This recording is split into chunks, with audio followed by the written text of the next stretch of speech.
Leonardo da Vinci said it beautifully. He said, like, study the art in science and study the science in art, and then approach every problem as though everything connects to everything else. I think it's fascinating to see the whole world, see all of life, see leadership, see everything through that lens.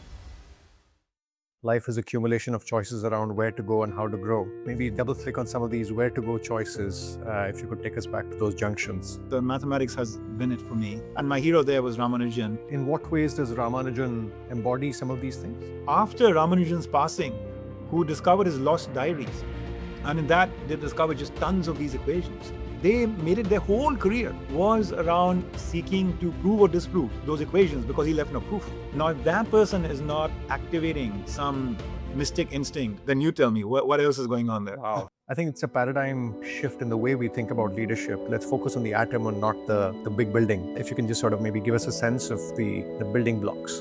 My sort of realization that leadership too can be approached and studied and gradually mastered through the lens of the microcosm. I call them breakthrough moments.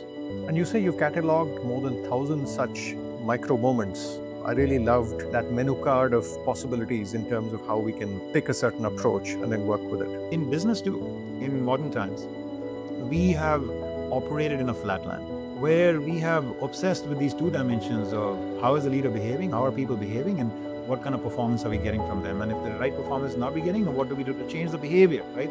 But there's a third dimension. The third dimension is the inner life of the person. And at the very core of that inner life is their soul. Are we saying that everybody has access to all these 5 in equal measure? Or do you think we're all born with more of one, less of the other? One of the preeminent psychologists over the last 50 years, Walter Mischel, they said, actually speaking, we are not one personality, we have multiple personas. How do we intentionally activate certain states as we sort of build our muscle moving forward? One thing I want to sort of open ourselves up to is that we have multiple capacities. Intentions allow us to activate the right capacities. The second sort of observation I want to share is that this beautiful mystic from France once said, we're not human beings having a spiritual experience. We are spiritual beings having a human experience, right? And when you think of it that way, then you realize that if you really work on accessing that potential at the very core of being, a soul, then we might be pleasantly surprised at how quickly we can access love and wisdom and courage and clarity, whatever it is that we need. And that was the Gandhian way. Fusing opposing viewpoints. You might have touched upon it in the way I think Mandela might have approached the situation. I wonder if that's the case in point. You call that as being part of the wisdom energy. Can you sort of embellish that? What I found over time is that actually speaking, creation, life is just full of paradoxes. It's just full of paradoxes. Even where you are not seeing it, it's there. Do you have any suggestion on how people can, out of this menu card of 25, how do I pick the 1, 2, or 3 actions to lead with? So I had this, Harvard Business Review article I published where, I published these 25 actions. I also published a method there. And that method was something I've discovered, works like a charm, and what it says is that. Hitendra, thank you so much for taking the time to come on the Play to Potential podcast. We met a few months back, but it's wonderful to host you on the podcast now. Wonderful. Thank you for having me. It's a joy and pleasure to be here with you and our listeners. Lovely. Over the course of the conversation, of course, I'd love to cover the insights from your book that I really found super useful. But before that, I'm a student of journeys, Hitendra. I'd love to get a sense of where you come from, your early years, and then maybe we'll get into some of the transitions. But if you can give us a sense of, maybe before we go there, what you do now, just for the listeners to get a sense of where you come from. And then I'd love for you to recount some of the formative years and how they've shaped you. Sure. So I teach at the business school at Columbia. My focus is on a sort of new model for leadership.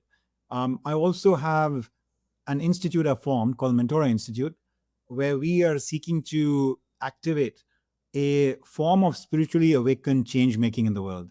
Certainly leadership, but also more broadly, change making in the world. My roots, well, I grew up in, sometimes I like to tell people, I grew up in India. Sometimes I like to tell people that I grew up in a country which is so incredibly beautiful on the inside, and sometimes it can be a little bit of a mess on the outside. And I come to United States, which I did after college, and I found a world that was razzle dazzle, so beautiful on the outside, and sometimes it can be a little bit of a mess on the inside. And so, Well in said. some ways, that sort of has helped define my mission, which is, I would love to be able to create communities, homes, individuals, organizations, nations, a global civilization that can be beautiful on the inside and beautiful on the outside, and in fact, where outer beauty emanates from inner beauty. So India is very much, the story of my roots. I was very grateful to have, had a upbringing where early in my life, when I was about 10 years old, my parents, experienced a kind of spiritual awakening and transformation. They'd always been, fairly sort of religious and sort of ordained towards like this idea of sort of a relationship with God. But when I was 10 years old or so, they got swept off their feet by the teachings of Yogananda and the deeper invitation it offered towards the pursuit of self-realization, the community it offered, both of lay disciples as well as swamis and ma's, nuns as well. And we were living in Calcutta at that time, and it was a fantastic sort of opening up to me about how they can be a global family of truth seekers, mystics who are striving to want to have a direct personal experience, of something beautiful, at the very core of their being. And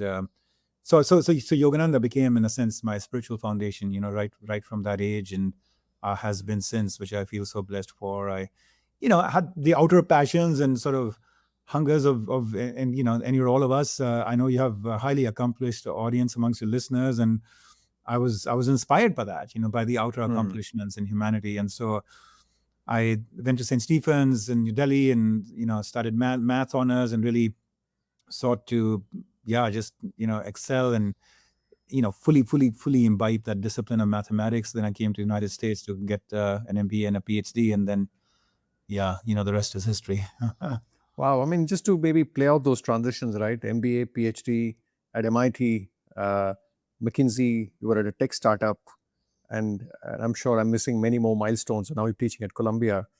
If you can give us a sense of maybe how you thought about some of these transitions. I feel life is accumulation of choices around where to go and how to grow. So I'd love to maybe double click on some of these where to go choices. If you could take us back to those junctions. I'd be happy to. And I also want to, though, recognize, I know I'm speaking to somebody who has made some major transitions in his own life after conquering many peaks, so, and I have the highest respect for you, Deepak, in that regard. Thank you. Conquering peaks, I'm not sure, but definitely interesting transitions. Yeah. So I think, in some ways, the first transition was to leave pure mathematics, from college to go into applied mathematics. When I was at MIT, I studied management science, as they call it. A sort of repackaging of the idea of operations research, mathematical modeling in business. That itself was actually, for me at that time, a big leap, moving away from that purity, pure mathematics. And I did that because I really wanted to engage a little bit more actively with, like, so to say, like real world problems. And for a while it was okay, but then I realized even that was a little bit confining and limiting to me. So I got my MBA to, broaden my horizons even more. Decided not to join academia after my PhD because I wanted to further engage in a sense, like the real world. And so that's when I joined McKinsey, and it was a huge growth curve for me. The few years at McKinsey, because I went away finally from my very quantitative roots into these, you know it well, you've been part of that world, into this world of, the strategic and the organizational and the behavioral and communication and all of that. So it was a beautiful learning, growth experience for me. And initially it came with a lot of struggle because I was so fond of mathematical models and variables and equations and patterns and purity and all of the stuff you get in mathematics. But over time, I realized that, I left mathematics, but it never left me. And, there is a discipline that it gives you around precision and pattern recognition and, the search for essentialism, the axioms, the core truths. If I may come in here for 30 seconds, I was one of my coachees was sort of at a transition, and she was also quite quantitatively oriented. And finally, long story short, our discussion came to, can we think of a linear programming model, and we define our objective function and the constraints. And it sort of was immensely clarifying to go back to sort of the purity of the mathematical model. And in a way, it sort of brought a lot of clarity to how she was beginning to think about choices and the constraints. So sorry, back to you. There's I something love it. I pure love it. about math. Yeah. And I mean, let me also honor those of us who come with other passions for other disciplines, because Leonardo da Vinci said it beautifully. He said, like, study the art in science and study the science in art, and then approach every problem as though everything connects to everything else. Everything connects to everything else. And from that vantage point, I love it when I see people who are very fond of theater or the arts or biology or any of these disciplines, because Of course. I think it's fascinating to see the whole world, see all of life, see leadership, see everything through that lens, And it's almost like God has given each of us some unique divine sort of gift or capacity through which to view the world, right? In our own sort of very special ways. So mathematics has been it for me. And my hero there was Ramanujan, because he also embodies another of my, passions from early days, which is mysticism. This idea of a form of transcendence where we can awaken our consciousness to a unity with all of creation in the universe, and that mathematics can emanate really from the very soul of our being in a way that is instinctual and automatic and more flowing through us rather than something that we construct or engineer. And just to maybe understand, in what ways does Ramanujan embody some of these things? Well, so a few things. So he was a very mystical, man, very mystical man. I mean, he barely had any real formal study of mathematics. He was a clerk, in Chennai, and then, he starts to just divine these equations almost, and he sends them out to, a few mathematicians who ignored his letters because he was an unknown, just government clerk, and then he ends up finding, this one, Hardy, this mathematician in Cambridge, who's actually able to pay attention to these letters and say, like, wow, he said there were all these equations there, some of whom were very familiar to me, so they were not new, and then others were new, but with a little bit of effort I could prove them myself, so I could see that this person was on the right track. And then he said, and then there were others which were so profound and beyond my reach that I just had to believe they were true. They couldn't just have been fictionally constructed by somebody. And so that's when he wrote to Ramanujan and started to engage in a correspondence that ultimately led to Ramanujan coming to Cambridge and doing some, more of his seminal collaborations and work there. And his wife would say that, sometimes he would just wake up in the middle of the night and he would say, I have to write these equations. The Divine Mother has come to me. Wow. And she's just given these to me. And a lot of his work, therefore, lacks the traditional mathematical discipline of proofs. We all learn proofs, when we're in high school, Euclidean geometry and all that, how to construct a proof, step by step. Well, he never learned, the art of proof giving. And so these things would just come to him. And there has been a whole generation of mathematicians after Ramanujan's passing who discovered his lost diaries. And in that, they discovered just tons of these equations. Incredibly intricate, almost works of art in the kind of patterns and all that they reveal. And they made it their whole career, their whole PhD and beyond was around seeking to prove or disprove those equations, because he left no proof. And what they found is that about 95% or so of those equations were proved to be correct with all this toil and effort by these mathematicians. Now, if that person is not activating some mystic instinct of being able to connect with these mathematical equations which are invisibly just written out there in the ether, then you tell me what else is going on there. Wow. I wasn't aware of, I knew about Ramanujan's mathematical prowess, but this divine element was something I was not aware of. Wow. Yeah. Just shifting gears, Hitendra, as I read the book, one of the things that strikes me about your work is just the focus on the micro rather than the macro, And I think you talk about a conversation with David Burns specifically, where you talk about the pain gain ratio. But I'd love for you to, I think it's a paradigm shift in the way we think about leadership. Let's focus on the atom and not the big building. If you can just sort of maybe give us a sense of the building blocks. Yeah, I love your observation there. Thank you for catching that. See, the higher we go in organizations, the greater ambitions we have in life, the smarter we are told we are, right? All through school, college, and all that. By the time we end up in a top business school, we just have this air that, we are the chosen few. And, the faculty reinforce that idea. And they themselves see themselves as the chosen few. And so it is assumed that the way, therefore, to master the discipline of business, particularly, leadership, is going to be by engaging with vast, sweeping stories, ideas, case studies, and all of that. So you have a case in front of you with 30 pages, 17 exhibits, and you're meant to analyze the case and do strategic thinking. But after all, you are meant to do top level strategic work. So you might as well actually get trained into that right here by these big, sweeping, conglomerate like sort of case studies and all that, right? Where people are looking out of the balcony, but Yes. the first paragraph is like you're sort of poring Yes. over the oceans and you're figuring out where the world is going, kind of stuff. Yeah. Yes, exactly, right? I grew up in a different type of, embodied sort of, university of, spiritual seekers. And Yogananda, again, comes back into focus for me. That there, the goal is in some ways even more luminous and even more imposing, which is self-realization.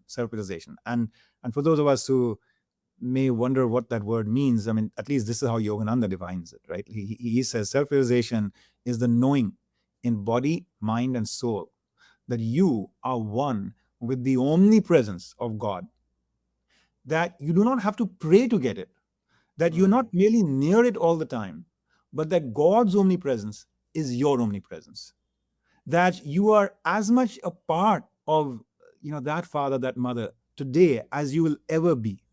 And all you have to do is improve your knowing. I mean, no, that's a pretty lofty kind of peak to try to climb, that you are one with the omnipresence of God. But, rather than try to invite you into that journey through vast, sweeping sort of accounts of, God realized people, what he did was laid down a path. And the path starts with practices. And those practices start with small steps, patiently, that you have to do. And you have to earn your way 9 months into consistently doing certain steps to actually make it to the prime technique of Kriya Yoga, that you're meant to get at that point, assuming that you've actually been doing, some of the basic foundation building work, etc. And then it becomes a lifelong journey, and you never stop learning until you reach that incredible peak of what they call Sarvikalpa and then Nirvikalpa Samadhi. And that's, that's a pretty amazing peak to reach. So I sort of, had sort of, grown up with that sort of recognition that that's how, you go from, wherever we are in life into a stepwise journey towards, enlightenment, illumination. So when I saw the way leadership was being, taught, I rebelled against it. And I found it to be, very sort of airy, right? And fairy, not as much grounded. And then I said, what could be analogs that my peers and my students would relate to? Maybe not as much the self-realization journey, but at least the journey of being a tennis player. You don't end up becoming a Federer or Nadal by, reading a case study on a Wimbledon match between two players and then read exhibits and, how their previous game has gone and debate as to whether they should play a forehand or a backhand. You actually are meant to go into the court and have a coach there to kind of work with you on your forehand, on your backhand, and again and again and again and again. And yes, the crowds will come, and yes, the television will come, and yes, the competition will come, but that will come at the right time. Initially, in a humble way, do those microcosm things, right? So you break it, whether it's to learn the piano, you don't immediately, get to think about being in Carnegie Hall and playing, a Beethoven sonata to an applauding audience. You just learn how to basically play the chords, and play the melody, and et cetera, right? Yeah, so that's been sort of my sort of realization that leadership too can be approached and studied and gradually mastered through the lens of the microcosm. I call them breakthrough moments. Breakthrough moments are where suddenly a highly unexpectedly positive outcome is achieved in a negotiation to make it a win-win thing, or in resolving a conflict, or in delivering hard news, but in a way that is actually warmly and accepted by the other party, right? Or in delivering critical feedback, again in a way that the other party actually opens themselves up to, rather than sees you as somebody judging them or being unfair to them or whatever. or building human Hmm. connection, relatively deeply and quickly and all of that. So I collect these breakthrough moment stories that different leaders in different moments in time have executed and demonstrated the capacity in us as human beings to generate positive, unexpected results, right? And Hmm. through a library of these kinds of stories that we've collected over the years, we've basically been analyzing the patterns of what kinds of mindsets and behaviors get people to those kinds of outcomes, and what can you and I and all of us learn and replicate, in that step-by-step journey. And I'd love for you to share a couple of them, Hitendra. One is, I think, the one thing that struck me was the Thatcher versus Gorbachev Yeah. story that you talk about. And the other one is about Mandela and the general. I think those two Yeah. stories stayed with me. Just for the listeners to appreciate what you mean by breakthrough moments, can you share just these two anecdotes for people to get a sense of what Yeah. breakthrough can be? Yeah. Thank you. Yeah, I mean they're so rich in learnings, really, and inspiration. So the Thatcher Gorbachev moment happens at a time when there was this epic meeting between both of them in the prime minister's estate outside London, and Thatcher was at that time, being extremely sort of like assertive, aggressive, cynical, about communism and the USSR and all of that. And so she was asserting herself, in that way. And Gorbachev ultimately, he is representing, his state. He is representing that system, and he's getting very uncomfortable about it. At one point, he and his wife exchange glances, and it's almost like she's telling him like, we should like walk out of here, because of the disrespect that Thatcher was showing. And then, Gorbachev says, I shifted my thinking. I changed my perspective. She is hosting us. She is speaking from a place of passion about something she believes in. And I reframed it that way for me. And he said, and then the way I responded was that I just smiled at her, and I said, Madam Prime Minister, I just wanted to reassure you that I have not been sent here by the USSR Politburo to seek to convert you to communism. I just wanted to reassure you. And it was such an outlandish idea that she just burst into laughter, just as you were doing right now. And that was it. That moment, that laughter, that lightheartedness, it sort of just melted, that sort of ferocity and cynicism from her side. And the conversation took a different turn. And from there on, they started to become more collegial and more friends. And this whole idea about trying to convert him into moving away from communism basically just kind of left her mind. And she then went on to write to Ronald Reagan and talk about how she thinks that in Gorbachev, they have somebody that they can actually deal with, that they can actually engage with and communicate with. And it became the starting point of a path that ultimately got taken by both sides, the Russia and the West, to ultimately come to a lot of sort of trust and understanding in terms, leading ultimately to the dismantlement, right, of the USSR sort of regime, and in particular the commitments both sides made towards nuclear disarmament. A big issue at that time. So that was that story.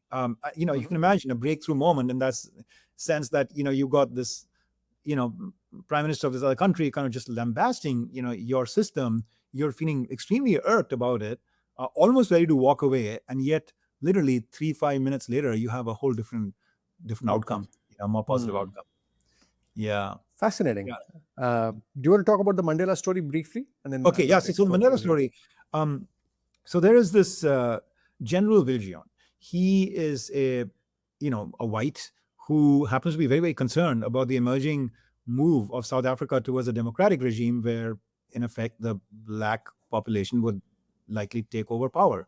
And he's concerned about that because he is concerned that this will mean, quite a disaster for the whites. And so, supported by a number of whites, he is making a lot of noise about mutinying against the emerging new democratic, government in South Africa, of which likely the leader would be Mandela. And he wants to basically carve out a piece of the country for whites so that that can be protected land for the whites. Mandela would have nothing of that. So that's the context of this conversation. And so Mandela had invited him over and they were going to meet and talk. And immediately he goes off into how, Mr. Mandela, you realize that, I mean, like, he has direct control over these highly well-resourced, trained people in the army. And so, he was kind of more or less threatening Mandela that time. Mandela, makes him sit down, pours him a cup of tea himself, and then says, General, he says, you are right. You are too well-resourced, too well-trained. There is no way that we could win in any kind of military struggle against you. And he says, and you will also not be able to win, because look at it. We will escape into the jungle and we will engage in guerrilla kind of warfare against you. And the whole world will turn seriously against you. So you'll have all this outside pressure as well. And what will happen to our country? It will become a living hell. It will become a living hell. And for your own people, is that what you want, General? Is that what you want? And that was it. The general turned around and started to accept, the terms from Mandela that it would be one nation and not two. And at the same time, there were reassurances that he wanted to give the white population that he wasn't going to do anything extreme and revengeful against them, etc. But again, you just kind of like, what a beautiful example of a breakthrough moment, of the microcosm being so rich in the lessons and insights it can give us, right? And so I've been basically analyzing these kinds of stories, like the Gorbachev story and this story, to understand essentially, how do you and I, how can we get ourselves into a situation where we can also consistently deliver to that kinds of breakthrough outcomes? And you say you've cataloged more than 1,000 such micro moments. And what I find beautiful, I mean, you spoke about proving Euclidean geometry, but it felt like moving from Cartesian system to the polar system, right? X, Y, Z to R theta. It's almost like a different paradigm with which we look at. So can you talk a little bit about just maybe the overall, if I may say, structure, the 1,000 broken into 5 subcategories, further broken into 25 states? I really loved that sort of, if I may say, that menu card of possibilities in terms of how we can pick a certain approach and then work with it. I'd love for you to lay out the structure. Yeah. I mean, thank you. It's been a journey. It's been 15, 18 years in the making since I started, and it started at a very, very sort of basic level. And I look back now and smile at some of the early sort of constructs, and then revise them, refine them, replace them, destroyed some of them to continue to evolve. And it's remarkable, because sometimes you start to get an insight and you realize, my God, if I buy into this insight and start moving down this path, I'm going to have to invalidate years of having taken a certain road. I'm going to have to invalidate all of that.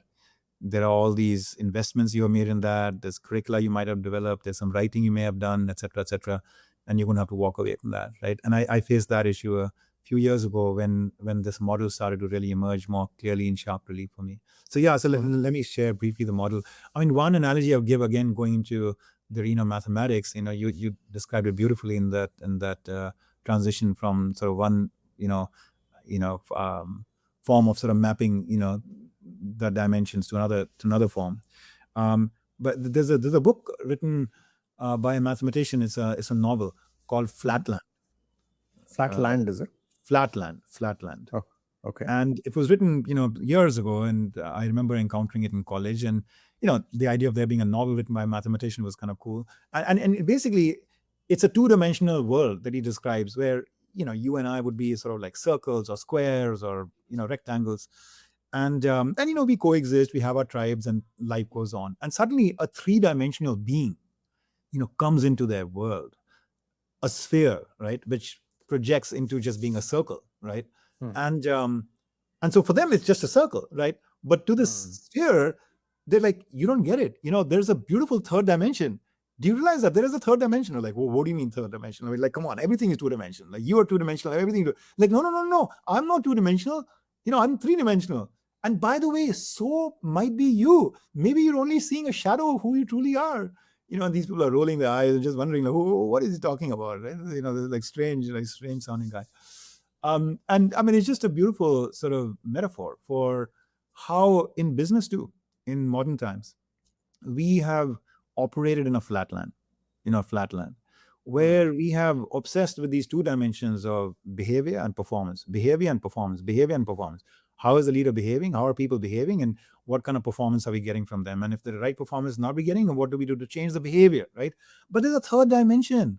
The third dimension is the inner life of the person, the inner life of the person. And at the very core of that inner life is their soul, the Atma. I call it the inner core.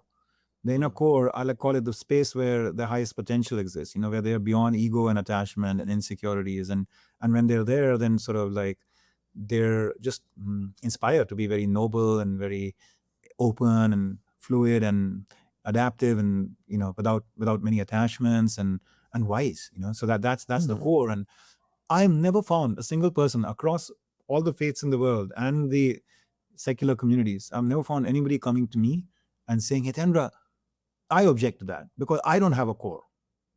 Now, that doesn't mean that, people are always at their core, right? So we drift into it and we drift out of it, we come close to it and we go far from it. And so what is it that gets us to be close to it? What is it that gets us to activate the core? That is the structure where I found it very valuable to think of it not in terms of behaviors that get you to be at the core, but energies. Energies come before behaviors. Energies are the intentions that you bring into the room, the emotions and the mindsets and the thoughts and the beliefs that percolate, through your mind all the time. Those things activate a certain energy. There could be an energy of love, a great empathy, connection, compassion, warmth, shared sense of like a joint quest. Or there could be an energy of purpose, a nobility of intent, a desire to elevate and do really great things and go on hero's journeys. And that's the purpose, purpose energy, kind of like karma yoga. The first one, love, is like bhakti yoga. Then there's the energy of wisdom, this hunger to want to seek the truth. And doesn't matter where truth comes from, the youngest person, the junior most person, the quiet person that you have to draw in, the one who's contradicting you and challenging you. Maybe you know part of the truth, but they know some other part of the truth. It's so beautiful, that oath that they take in, quotes, the quote system of, I swear to tell the truth, only the truth, right? And what is it? The truth, the whole truth, the whole truth, and nothing but the truth. Sometimes we are very, very sort of invested and passionate about our position. This project has to be launched. This person has to be hired. We'll need to actually cut costs by 10%, whatever it is. That might be the truth, but is it the whole truth? Or are there other dimensions to truth, right? And also, is it nothing but the truth? Or are there parts of it which are actually false, right? So wisdom is this energy, the Jnana Yoga energy of questing to discover the truth in all matters. Wisdom, purpose, love. The fourth is self-realization, this Raj Yoga like energy of stillness, mindfulness, of spirit, of recognizing that the very core of your being, you are the core, the soul, and letting intuitive guidance, come to you from there, letting rejuvenation come to you from there, letting joy come to you from there. And then the fifth and final that I added to my model is growth. This idea that life is inviting us to be ever expanding, in our capacities, ever fluid and open and adaptive, and awakening to new possibilities and capacities, individually as well as collectively, as a team, as an organization or a nation. So those are the five energies, and so the last bit is translating those energies then into actual behaviors on the outside, right? So take it from the inner to the outer. And for that, I resisted the idea of sort of directly translating these energies into how to have a difficult conversation, or how to give feedback, or how to this or how to that. Because when I analyzed these Mandela and Gorbachev-like situations, what I found is that ultimately they were doing just one thing. They were activating the soul capacities in the Margaret Thatchers and the General Viljoens. And you activate that soul capacity, through these energies, through simple small actions. And I found recurrently that there were about 25 of them, these simple small actions that these leaders constantly seem to use to get to their breakthrough moments. Now, when I say an action, I mean something really simple and small.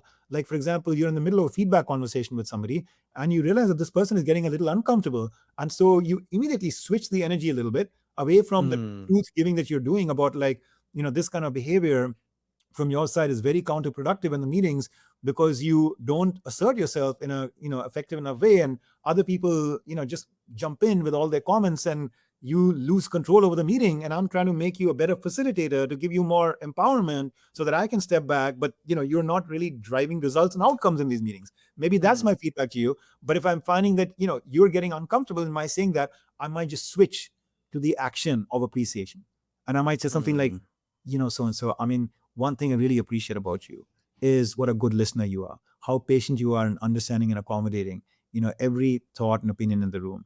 And there are situations where we're doing creative work, where we have deep strategic sort of problem solving to do. It is important for us to create that space for a while, right? And at the same time, there are these operational review meetings, and they have to go in a certain structured cadence, and certain things have to be accomplished. And those are not the times for us to engage in these expansive, kind of fully inclusive conversations. And so I love that energy from you, and you must, continue to protect it and use it in these situations. And in these situations, it's important that you develop this other muscle, right? And so that's this, quick little illustration of the action of appreciation. It took maybe 30 seconds to do, but it communicates a genuine intent from your side. I'm not here to judge you. I'm not putting your career at risk. I'm not trying to write you off. I'm not against you. I actually love and support you so much that I'm actually honoring and appreciating, even while I'm also lighting a fire in you at the same time. So Fascinating. if you just take one action, like appreciate, Yeah. and just really, get to master it and understand its applications and the genuineness and power of 30 seconds of just doing that, right? Then that's what I mean. That, similarly, there are these other actions. That's what I think, to me, makes a great leader. Lovely. And you talk about a certain set of practices for us to center ourselves, and maybe being intentional about picking from this menu card, right? Could you, but before we go there, are we saying that everybody has access to all these 5 in equal measure? Or do you think we're all born with more of one, less of the other? Just to get a sense of the organizing, let's say, the framework.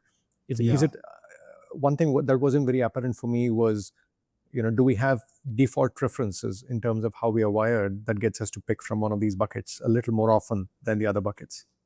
Yeah. Again, just such a thoughtful question. Western psychology has seen us as, as basically, a human being with a certain kind of wiring to us. Whether that wiring has been nature or nurture, that can be analyzed and studied, and certain aspects might be more nature and some might be more nurture.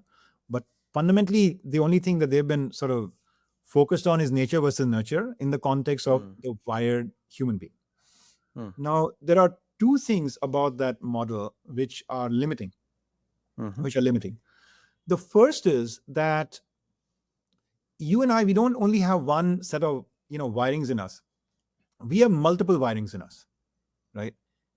And I say that with all respect to Carol Dweck and the work on the growth mindset, and the fact that neuroplasticity shows that even if we are not something today, through repeated practice, we can actually grow into being that tomorrow. And therefore, let's actually, approach things from a growth mindset. If somebody tells us you're not a very empathetic manager, that if you're truly intentional about it, that you can work towards developing more effectiveness in the way you patiently listen and affirm and empathize and all of that, right? So that's the world I'm talking about. The psychologists have basically envisioned that we have certain wiring patterns, and maybe with some neuroplasticity we can change them, right? When I say we have multiple wiring patterns, one of the preeminent psychologists over the last 50 years, Walter Mischel, who did the Stanford marshmallow experiments and who was here, a colleague of ours at Columbia, he and one of his doctoral students, and future faculty, they said it beautifully. They said, actually speaking, this construct is very limiting, because, we are not one personality. We have multiple personas. Each of us has multiple personas. Depending on who you're with and what the situation is and what you're feeling and what you're thinking, you'll be one kind of person or you'll be another kind of person.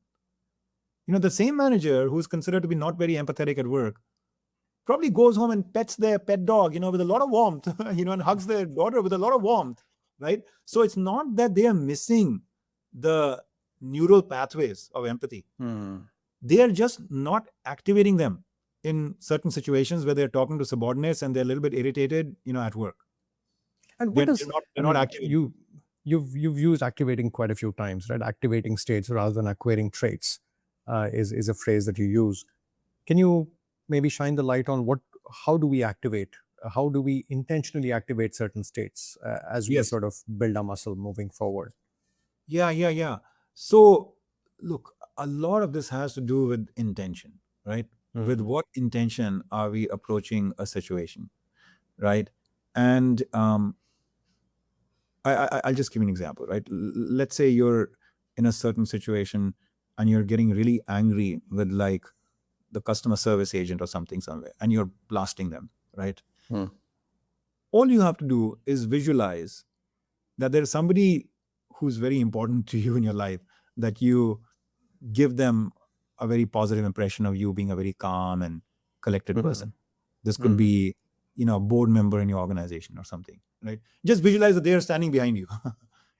Almost immediately your anger comes down. Your capacity to actually handle the moment with more love. Yeah. Your regulatory capacity goes up, right? And where does that come from? It just comes from the intention.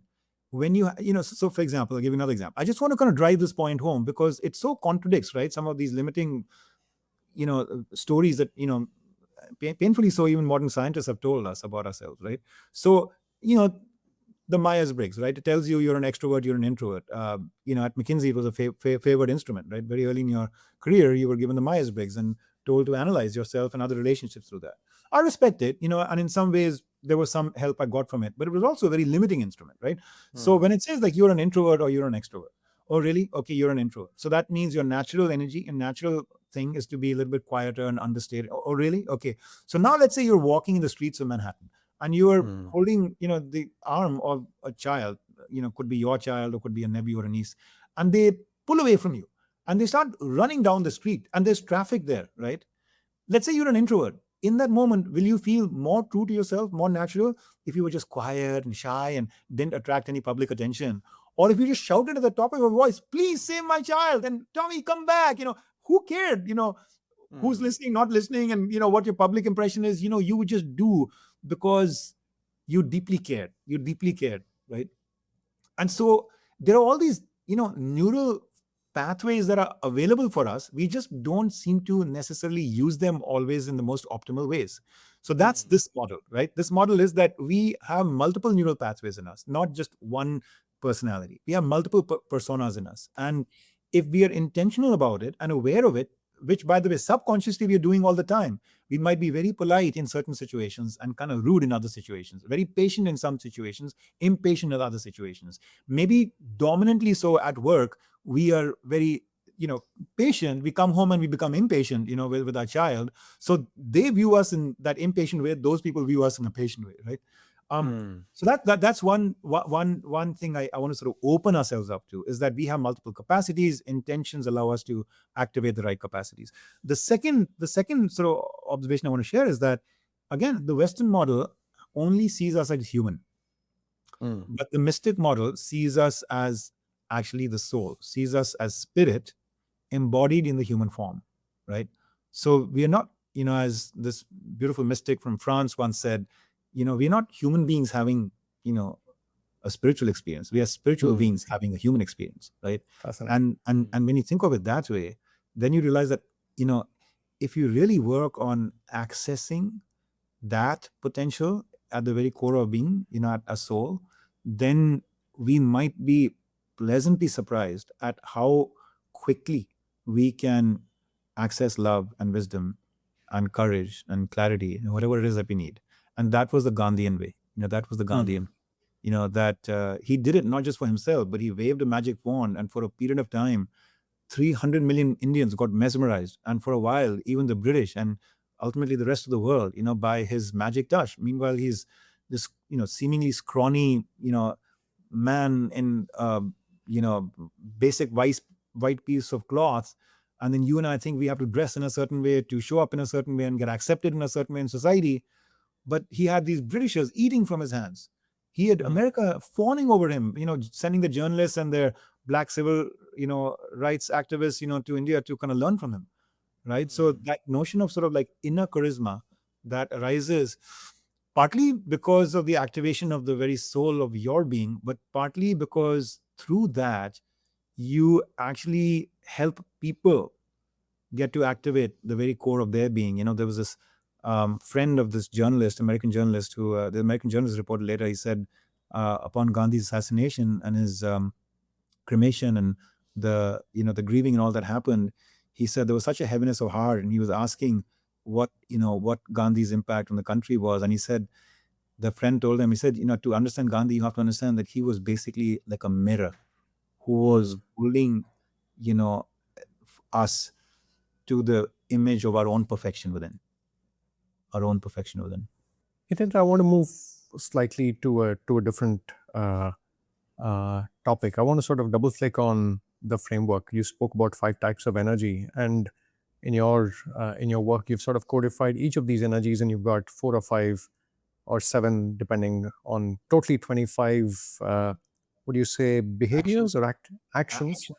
Yeah. I want to sort of maybe pick a couple just to sort of give listeners a sense of what these could be. The one that struck me was fusing opposing viewpoints. You might have touched upon it in the way I think Mandela might have approached that situation. I wonder if that's the case in point. But I'm curious, you call that as being part of the wisdom energy. Can you sort of embellish that? And then the other one that struck me was push, pull, pause, and pivot, which comes from purpose energy. If you want to sort of talk about these two with a bit, maybe a small story. No, thank you. I mean, look, this is not entirely new in the field of leadership studies. This notion that good leaders are able to sort of embrace paradox, right? Paradoxes, by the way, were something that very early in my sort of interest in mathematics, became like an area which is super fond of, and typically what we find is that there are these paradoxes in mathematics, and then the only way to address them is by going into another dimension and be able to critique and analyze and understand the holes and gaps in the logic of that system in which the paradox initially came up, So that's one thing that really attracted me. And so what I found over time is that, actually speaking, creation, life is just full of paradoxes. It's just full of paradoxes. Even where you are not seeing it, it's there. And yes, at the level of sort of leadership conversations and truth seeking, which is, to me, in some ways, the simplest place to analyze and practice this capacity to fuse opposites, I'll share one example of an even more nuanced and intricate place to do it. But just if you look at it in terms of leadership, like situations, like the Mandela one that you said, right? That general is saying, look, we'll defeat you. Mandela wants to, strike some fear in the general's heart, right? Because, and he knows that he can't do it by telling the general, like, it is such a wrong thing, the system of apartheid, and what have you done? And, he knows that that's not going to help. So how does he do that to somebody who is convinced that they have more firepower, and if he threatens aggression, that he's going to win, right? And so what Mandela does is basically says, there's a truth in what he's saying, which is that we cannot win. But there is also another truth to it, which is that given the world pressure and our ability to kind of retreat and then keep waging a fight, we may not be able to win, but we can make sure that they also are not able to win, that the country becomes a living hell. And if nothing else, maybe that is going to shake him out of his complacency, right? And so he arrives at a new dimension. Right? Rather than trying to argue with him to say, no, we'll have the world on our side. No, the British will actually send forces in our support. No. I mean, we have better guerrilla warfare. No. You're right. Right? We're not going to be able to win against you. I think that accessing a different dimension is a wonderful sort of meta insight in terms of how to sort of reconcile paradoxes. Yeah. Because see, it's very important. Otherwise, what happens is you live with the insecurity that if I accept some truth in what they're saying, that means I'll have to give up my truth, because it's an either or. Because we have been taught, this language of binary, right? That if something is true, then its opposite is false, right? So if what I believe is true and this person is opposing me, I have to argue that person out of it, because it has to be false. Because otherwise, if that's true, then I'm going to lose what's true to me. But this fusing opposites liberates you from that fear. It liberates you from that fear. It says, no. Actually, two opposing things can be true at the same time. Right? Now, let me offer a challenge, right? I mean, this might be more than you bargained for, Deepak. But just to highlight almost like the spiritual power of this idea, See, Viktor Frankl, right, this amazing Yes. psychotherapist who constructed this logotherapy, right, the therapy through meaning making in people's lives. He once shared the story. He said this elderly gentleman had come to him, probably in his 80s at that time, and said, Dr. So and so, please help me. I am besides myself with grief because my wife of 62 years passed away recently. We had so much of a loving relationship. She was with me all these years. We were inseparable, and now she's gone. And he said that I asked him, I said, sir, what if your wife had survived and you had passed away? How would she be feeling right now? And he says, what do you mean, doctor? We were married for 62 years. We were deeply in love. We were inseparable. Of course, she would be in great pain, just like I'm in great pain. I'm sure. So he says that then I told him, well, then do you see how your pain is in fact your gift to her? He said, what do you mean? He said, because one of you had to die at some point first, and the other one would have been left with the pain. And by surviving her, by choosing to survive her, you have chosen to take that burden rather than have her take that burden. So you have saved her from that burden.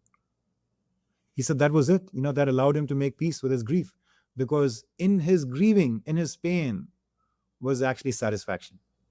Was actually satisfaction, right? I, by the way, found the opposite to be true as well, right? I'm sometimes with my daughter, who's 23 now, right? So we made this journey with our children, right? And there is such a lot of love, such a lot of tenderness, such a lot of sweetness, such a lot of affection, connection, shared memories, all of that you have, right? And the more joy I feel, the more I realize, like, my God, it is this joy that is going to make me feel so much pain when that moment comes, when it's the last time that I'm keeping my eyes open.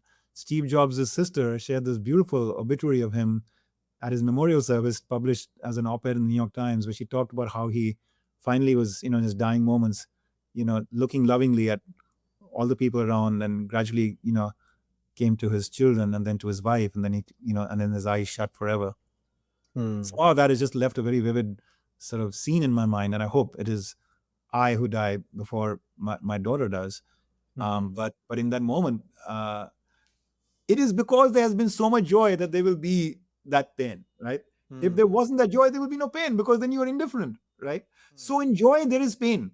And in pain, there is joy and gratitude and appreciation, right? So the world is actually constructed of these, silent, invisible binaries, which can be fused because they're actually the same. No, I think it's just so powerful. I was just wondering, clearly the fusing opposing viewpoints, the Mandela example is wonderful. Yeah. Do you want to, maybe, since we spoke about the example, the Thatcher versus Gorbachev, Yes. do you want to sort of embellish what that was? What sort of Yes.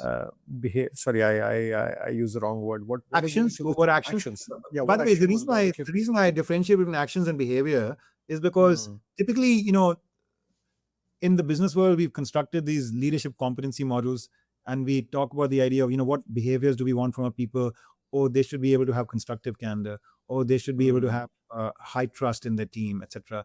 These things like high trust and constructive candor, and these are sort of fairly ambitious and multi-action modalities. Sort of signal of action is a behavior, right? Yeah. Yeah, there's a bundle of actions, that goes into it. True. And that's why, since I'm trying to get to the elemental level, right, I had to use a different word for that element, right? And the word I found, the moment in time, what do you do, kind of a thing. Yeah, for a few seconds, just to activate that little bit of energy, that little bit of love energy, that little bit of wisdom energy. And it's the combination of those things that in total will be the behavior, but Lovely. It's a string of actions, right? So that's why I use the word action. So so in the Gorbachev thing, see, first he used an action of reframing the situation, where rather than see it as how horrible she is being, I'm a guest here, and therefore I must, now leave to defend my system. Rather than that, he reframed it to be, she's being passionate about something she really believes in. And by the way, I'm passionate about the things I believe in. And so we're actually the same, deeply passionate about the things we believe in. And she's hosting me here. Let me honor my host by actually just respectfully opening her up to seeing things in a different way, right? And so that was the first action, create the right frame. You can also say there was an action of affiliation, which is both of us are the same. You wait a second, you're the complete opposite. She's for the capitalist democratic system, you're for the communist system. No, but we're the same because we are both passionate about what we believe in, right? So that's affiliation, finding common ground. It opens people up to more empathy, more understanding, more patience, more trust, for the other party. It can be any form of common ground that you find with them. You don't have to believe in everything or align on anything, but everything, but at least something. Then the third was he sparked joy. He sparked joy through humor in that case. Just, through that thing, Madam Prime Minister, I mean, please let me reassure you, I'm not here to convert you, to the communist system, right? Etc. Right? And so those are examples of some of the actions he was using. Just, I think maybe staying with this structure, Hitendra, do you have any suggestion on how people can, out of this menu card of 25, I have a situation I'm getting into, how do I pick the 1, 2, or 3 actions to lead with? Do you suggest a certain approach for us to pick from the menu card thoughtfully rather than just, otherwise it can be a little overwhelming? How does one contextualize this menu card to the moment we are in? Yeah. You'd also earlier asked whether some come on more naturally to some of us than others. And I did want to more fully answer the question, which I think is perfectly natural for some to come more naturally to some than others. And it's one of the genius of India's system of even spiritual growth, right? That when they actually don't have a single rigid formula for how you should evolve your way towards self-realization, there's the Bhakti Yoga movement, there's the Gyan Yoga movement, the Karma Yoga movement, etc., which might appeal to different people, with different sort of propensities, right, towards them. And I respect that very much, that, you want to inspire somebody, you can inspire them through taking them on a hero's journey through the purpose lens, or you can inspire them through being very logical and, being very, very clear in your articulation about the steps they can take in a wisdom-oriented way, or, invite them to their own growth into the highest potential. There are multiple ways to inspire people, and different people may be able to therefore tap different energies and different actions, right? Now to your point about sort of how do you quickly in the moment when things are, going, in a certain direction and you have to intervene somehow as an act of leadership, how do you know which actions to use and when? Well, the first step towards that is, so I had this, Harvard Business Review article I published where, I published these 25 actions. I also published a method there, and that method was something I've discovered, works like a charm, and what it says is that rather than rush from one meeting to the next, right? If you can pause for about 10 minutes before critical meetings, not for every meeting, but if you look at the week ahead and during the week, there are these 2 meetings, you're going to be presenting to the board here, you're going to be having a critical meeting with a customer, or, really have to have a hard conversation with one of your, executive team leaders, in your team. Well, for those 2 or 3 conversations, you would just pause for 10 minutes and you ask yourself, how am I feeling emotionally about it? How am I feeling emotionally about it? Right? And make sure you create a positive intention. Get out of a feeling of like, oh, like, why do I have to deal with this? Or, this person never gets it, or I'm just never going to be able to get this through the board, rather than that negative or, kind of, disruptive kind of emotional energy, you ask yourself, no, there are these possibilities. I could actually deepen my understanding. I could run this experiment. I could offer this up and then wait and watch. This is the first step of a 7-step journey I could take with them, etc. Whatever it is that allows you to feel empowered and engaged and energized, about what, what that moment is. You have to, for every interaction, conversation, meeting, presentation, speech, etc., approach it from a place of possibilities and positivity. Because if not, then you written it off, right there. It becomes a self-fulfilling prophecy. That person truly doesn't end up trusting you. That group doesn't allow you to have a voice. That conflict is not resolved, etc. Because you just enter the meeting already having written off the possibilities, right? So the positive intention setting you can do for about 2-3 minutes. And then you go into, okay, but what's my goal here? What is the outcome I'm looking for? You know what? I want to be able to have a hard conversation, but also in a way that is lovingly received and agreed on. And along the way, I might discover something the person hasn't told me yet, or I haven't understood yet. So I must be open to also some amount of discovery and adapting my sort of, kind of stand based on what I discover there. Okay, so that's my goal. If that's my goal, now what actions will help me? There's the action about understand before you act. The action about expressing myself, but very thoughtfully in the time and the tone and the space and place I do it in. so etc. Right? And so you spend 2-3 minutes, after you've done the goal setting, to shop around across these 25 to pick those actions. And then you spend the last 3-5 minutes basically almost visualizing in your head how the conversation will go, what might come up, how will you respond with this action or that action, and that's it. And I found in my research that when executives do that, they just get so much more consistent breakthroughs. And they feel like, wow, I can't believe it. I was able to actually approach the situation very calmly, or I approached it much more lovingly, or I was able to, use these actions. And then the other person responded so much more gracefully, so much more openly, so much more. I was pleasantly surprised to see their behavior, in a certain way.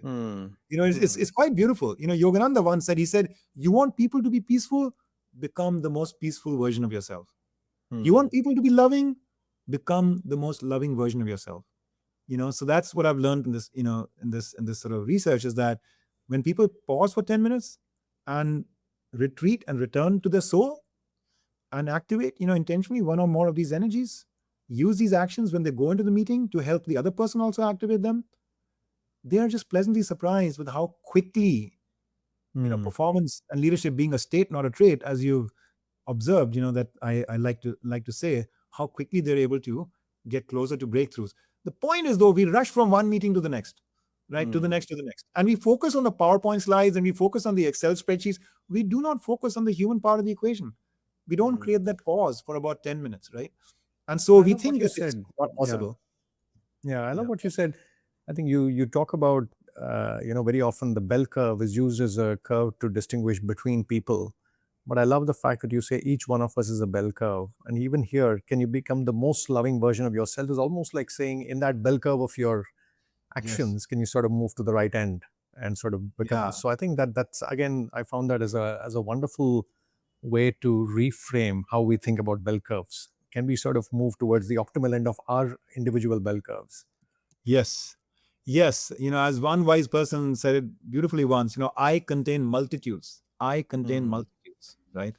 And if you respect that, by the way, the more you start respecting that about yourself, the more you start seeing other people through that lens too.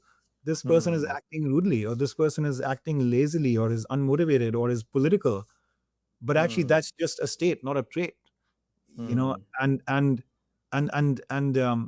a reason why, people like Steve Jobs and Gandhi and Mother Teresa, I mean, they were able to activate the most creative part of a person, the most calm part of a person, the most compassionate part of a person, because they saw the bell curve and they saw a high potential part of the bell curve, and somehow they were able to get, at least temporarily, they were able to get that part out of people. Of course. Hitendra, this is a wonderful conversation. We can keep going, but you alluded to the word potential. This podcast is titled Play to Potential.